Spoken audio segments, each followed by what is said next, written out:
Masculine म्हणजे तर पुरुषाचा उल्लेख असेल ते म्हणजे झालं मस्क्युलिन. ओके, 2 जेंडर बघितले. Common gender. आता तीन म्हणजे काय दिले की कॉमन जेंडर. कॉमन जेंडर म्हणजे काय की जे हा बघा डेफिनेशन सांगते मी. A noun that denotes either a female or male is said to be common gender. Common gender म्हणजे काय, सामान्य लिंग. हे तिसरं टाईप आहे कुणाचे तर जेंडरचे. 2 बघितले मस्क्युलिन फेमिनिन, तिसरं बघतोय कॉमन जेंडर. कॉमन जेंडर म्हणजे काय, सामान्य लिंग. सामान्य लिंग म्हणजे काय, ते जे आहे ते म्हणजे डिनोट करू शकतो. म्हणजे स्त्री पण डिनोट करू शकतो किंवा पुरुष पण डिनोट करू शकतो असं दाखवू शकतो. त्याला काय म्हणणार आपण की ती जी अशी नावं असतात की ती स्त्री पुरुष या दोघांसाठी पण वापरली जातात, त्याला काय म्हणतो आपण कॉमन जेंडर. फॉर एक्झाम्पल बघूया आपण त्याचं चाइल्ड. आता ते एखादं लहान बाळ आहे त्याला आपण काय म्हणू शकतो, ते लहान बाळ म्हणू शकतो.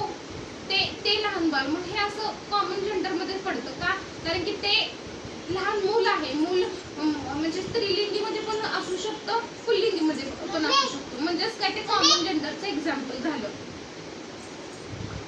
टीचर आहे. टीचर म्हणजे आपण शिक्षक म्हणतो. शिक्षक आलं. शिक्षक हे काय आलं, कॉमन जेंडर आलं. ओके, स्त्रीलिंग मध्ये पण पडत नाही, पुल्लिंग मध्ये पण. आता टीचर असतात. टीचर स्त्री पण असू शकते, पुरुष पण असू शकते. आपण म्हणू शकतो का की कोण असू शकते, एक्झॅक्ट सांगू शकतो का असं म्हणतो तो टीचर ती टीचर असं म्हणतो का, नाही टीचरच म्हणतो आपण. म्हणून ते कशामध्ये पडलं, कॉमन जेंडर. आपण एक्झॅक्टली सांगू शकत नाही किंवा तो किंवा ती, त्याच्यामुळे ते कशामध्ये पडलं, कॉमन जेंडर मध्ये. पुपिल. पुपिल म्हणजे काय, आपलं हे भुबीळ, हे डोळ्याच्या आतलं भुबीळ. आपण ते पण कशामध्ये कॉमन जेंडर पडतो, कॉमन जेंडर मध्ये पडतं. थिप.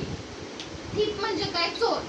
चोर म्हणजे आता आपण सांगू शकतो का लेडी चोर आहे का जेंट चोर आहे, आपण काय म्हणतो, थिपच म्हणतो, चोरच म्हणतो. चोराला असं म्हणतो का चोर आहे, चोरनी, चोरणीने चोरी केली असं म्हणतो का, नाही. किंवा चोराने चोरी केली म्हणू शकतो. चोर कोण असू शकतो सांगू शकतो, नाही. मग हे थिप आहे, हे दोघांना पण वापरणार, पुल्लिंगला पण वापरणार, स्त्रीलिंग. म्हणजेच ते कशामध्ये पडलं, कॉमन. दोघांमध्ये आहे म्हणजे काय येणार, कॉमन. नेबर. नेबर म्हणजे काय म्हणतो आपण, शेजारी. तर शेजारी आपल्या कोण पण राहतो, स्त्री राहू शकते, पुरुष राहू शकतो, दोघं पण राहू शकतो.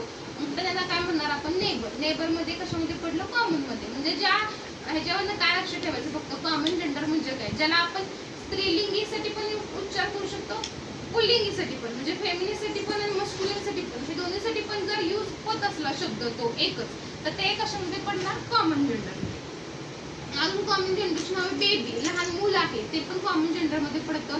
फ्रेंड आहे. फ्रेंड्स आता आपण म्हणतो का हे माझे फ्रेंड्स आहेत. फ्रेंड मध्ये कोण कोण पडतं, मुलगा पण पडू शकतो, फ्रेंड असू शकतो, मुलगी पण फ्रेंड असू शकते. दुसरा आहे स्टुडंट. आता स्टुडंट म्हणतो ह्या वर्गात एवढे स्टुडंट आहेत, त्याच्यामध्ये आपण म्हणतो का ती स्टुडंट, तो स्टुडंट असं म्हणतो का, नाही. हे एवढ्या वर्गामध्ये एवढी स्टुडंट आहे, त्यात मुलं पण असतात, मुली पण असतात, म्हणून ते पडलं कॉमन जेंडर मध्ये. ओके.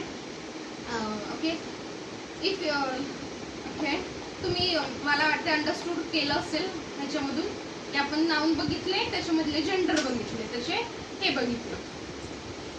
आता चौथंच त्याच्यामध्ये टाईप आहे न्यूटर जेंडर. न्यूटर जेंडर म्हणजे नपुंसकलिंग लिंग. स्त्रीलिंग बघितलं, पुल्लिंग बघितलं, सामान्य लिंग बघितलं. आता न्यूटर जेंडर. न्यूटर जेंडर म्हणजे नपुंसकलिंग लिंग. म्हणजे a noun that denotes thing that is neither male or not female is said to be neutral gender. Neutral gender म्हणजे काय, नपुंसकलिंग. मराठीमध्ये न्यूट्रल जेंडरला काय म्हणतात, नपुंसकलिंग. आणि इंग्लिशमध्ये डेफिनेशन बघितली काय, noun that denotes either male or female is said to be noun that denotes neither neither male not female.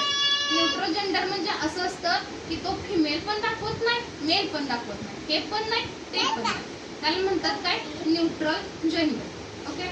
आता आपण काय बघितले, कॉमन जेंडर मध्ये काय दाखवतं, हे किंवा ते दाखवतं, एदर मेल असेल किंवा फिमेल असेल. न्यूट्रल जेंडर मध्ये काय, हे पण नाही दाखवत, ते पण नाही दाखवत. म्हणजे एक्झाम्पल बघूया आपण त्याचे. पेन आहे, पेन. आता पेन आहे, आपण ती पेन पण म्हणू शकत नाही, हे पण म्हणू शकत नाही. हे कशामध्ये आलं, न्यूट्रल मध्ये, नपुंसकलिंग आलं.